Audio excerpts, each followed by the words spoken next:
Welcome to the Liberated Feminine Podcast. I'm Lucy Lampe, your host, and in today's episode, we're exploring the dark feminine approach to pleasure. Now, when we think of dark feminine and pleasure, what comes to mind for you? What is the visual, the symbolism? For me, I will share. There is this remembrance of being unrushed and unbothered.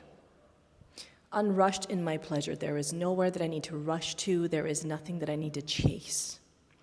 So we're bringing that essence, that power, that richness, that depth into our pleasure, whether it's solo or with a partner. Now, the beauty of working with this energy and this frequency in a solo practice is that you get to create spaciousness to confront all of the stories that come up, the distortions, the wounding, the painful memories that we may have in our body, the grief of abandoning ourselves, all of these things that can come up in a conscious pleasure practice. And we're putting the dark feminine spin on it. And then when you bring that into your intimate life with a partner, oh, honey, it is going to be infinitely more just delicious, with so much more opportunity for deep, true intimacy and connection and pleasure, because you have gotten to really let this dark feminine frequency work you in this very intimate way, and then you can reveal this part of yourself in an intimate context with a partner. So let's get right into it. The first principle of dark feminine pleasure is magnetism, and the way I wrote this down, inevitable fulfillment. I wanted to have these specific words transmitted to you. Magnetism and inevitable fulfillment over chasing and forcing. And this is one of the most common misconceptions when we talk about a conscious self-pleasure practice. Okay, because it's not just about having a climax. It's not just about having a pleasure practice for the sake of being able to check that off your list. No, honey, because you are doing yourself a huge disservice. You're missing so much of the power in this practice when it is just another embodiment practice that you're supposed to be doing in order to be more conscious and enlightened and embodied, whatever. You get what I'm saying? Then it's just a chore instead of a space for your body to exhale and be met deeply.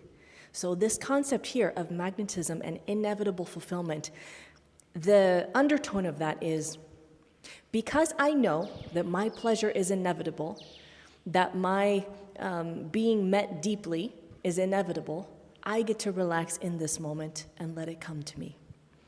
I get to simply notice the threads of where my pleasure is coming online and coming alive, instead of fixating on a numb part of my body and then getting frustrated that this part of my body is numb, that I'm not feeling enough pleasure, that I haven't had, that it's taking me so long to have a climax.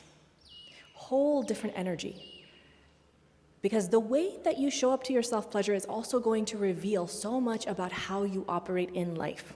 So if you find yourself in your pleasure practice clenching and bracing and feeling like you're just holding your breath, also clenching your jaw, and essentially trying to force an orgasm, right?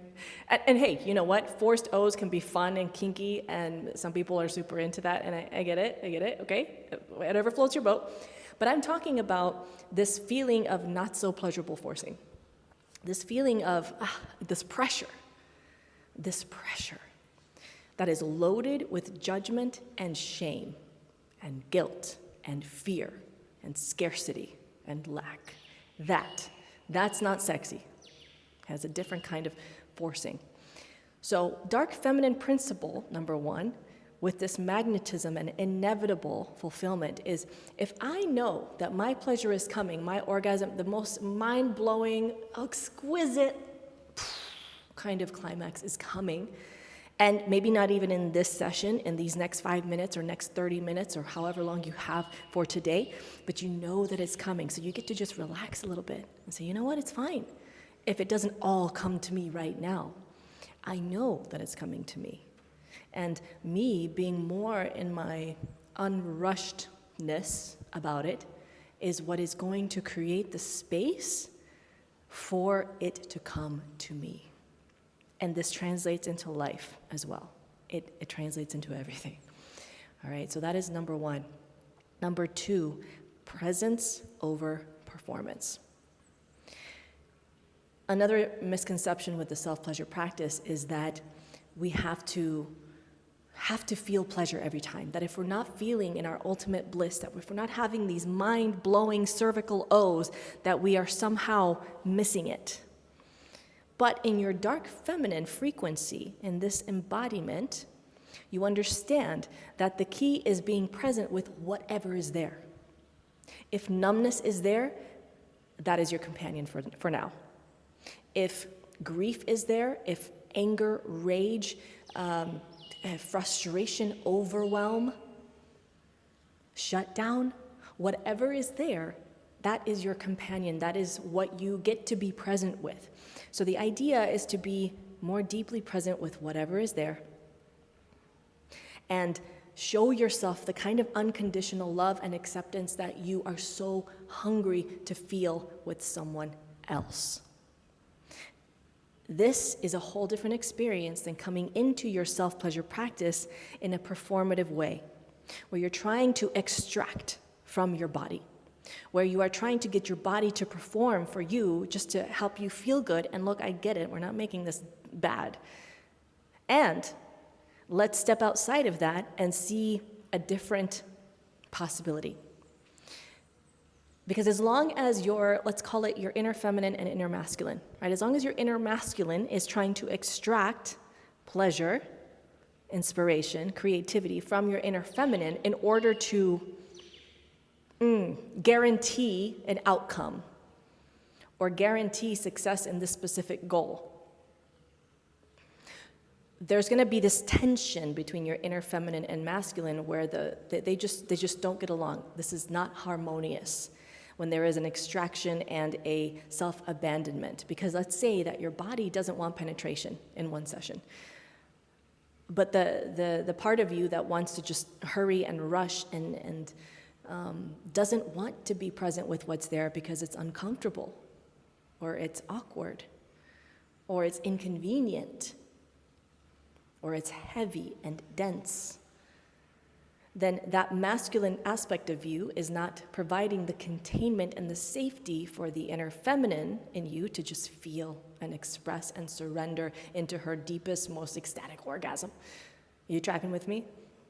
So this is why it's so important to just be present with whatever is there. And again, if we trust, back to principle number one, that your biggest, truest, deepest, most incredible pleasure is inevitable, just a matter of time, then you get to relax and be more present with what is. Hey loves, before we continue with today's episode, there's something I want to put on your radar that I'm genuinely excited about. So, I'm all about embodied living, liberated feminine energy, and reclaiming pleasure as our birthright, and this resource aligns so beautifully with that. It's called Beducated, and it's basically the masterclass library for your intimate life. Think sex-positive, shame-free, expert-led courses that help you feel more confident, connected, and deeply in tune with your body and your pleasure. Whether you're solo, partnered, curious, or expanding into new realms of sensuality, Beducated has a course for it. That's what I love, is that it's real education, not performative, cringy. It's guided, respectful, grounded, varied, and actually useful. And what's great is you could learn at your own pace in 5-minute quickies or in long, deep dive sessions on everything from sensual communication to tantra to kink basics, dirty talk, yoni and lingam massage, reigniting desire in long-term love, unlocking full body pleasure, and so much more. Literally, so much more. So if you're listening to this podcast, I already know you're someone who values inner liberation, and reclaiming your relationship with your body is part of that journey. So if you're feeling the nudge, explore it. Because right now, Beducated is having a big sale where you can get access to their full platform of courses for just $69 for the year. Of course, 69. So to sign up and start exploring now, visit the link in the show notes and use code LucyLampy69 to apply the discount. Give yourself permission to learn, to play, to expand, and receive love, because your pleasure is not a luxury. It's part of your wholeness. And now, back to today's episode. Number 3, principle 3, truth and alchemy over orgasm and outcome. So this ties into the presence as well, but a little bit more refined, a little more nuance here. When you are attuning to the truth in your body, because what is dark feminine other than exposing of the realest, deepest truth? The one that we want to run away from, the one that makes us cringe, that makes us squirm in our seats a little bit, that says, oh, I don't know, I don't want to look at that. Oh, this is wildly inconvenient and uncomfortable. I don't want to go there. She will fucking take you there. Okay, and it's not negotiable. So when you are really attuning to the dark feminine frequency in your pleasure practice or in your pleasure with a partner, you are going to be attuned to truth and allowing space for alchemy, where you can take the most shittiest of shit and turn it into gold. And yes, still have your boundaries and stand in whatever is in your integrity. We're not talking about, withstanding something that you shouldn't be withstanding, behaviors that are toxic, etc. I'm not talking about that. So let's, just in case your mind goes there, I want to make that very clear. But what I'm talking about is that, let's say the density of grief. Grief that you never experienced, let's say, a masculine figure, a masculine person, whoever that representation is for you, really showing you that they got you.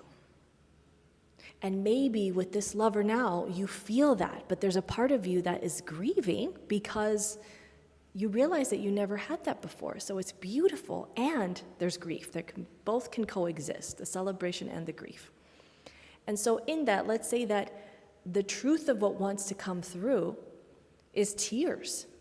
The truth of what wants to come through is a little bit more primal and messy. And some visuals in my mind of how this could look. Anyway, and in that there is powerful opportunity for alchemy, because that density of energy is transmuted into, it's like pure gold, pure loving energy, pure power. And that, instead of focusing on orgasm, imagine missing the gift of that because you're so focused and fixated on how long is it going to take me to come? Or, oh my God, he's gonna get tired because it's taking me so long to come. So we tie in principle number 2, the presence, with this of being more devoted to the truth and the path of alchemy than we are attached to orgasm and a certain outcome. Because again, if you know that the success, whatever that looks like in the situation, is inevitable, whenever, it's just a matter of time. I keep repeating this because it's like it has to be ingrained in us and become second nature to keep coming back to the thought of, it's inevitable for me. It's just a matter of time. And then you can remove yourself from this, it's like leeching on to a specific outcome. Because the dark feminine is not attached to outcomes. She is not, her well-being, her peace, her vibrance is not dependent on the responses, reactions, actions, decisions of anyone else. In fact, she takes all of that as feedback, valuable feedback. And then she gets to discern, where does this fit in my life, if it fits at all? Okay, I'll let that land there. And the 4th principle is pleasure as power, not escape. We all know the difference between, well, I think if you're here listening to this, you likely know the difference, even if just intellectually, between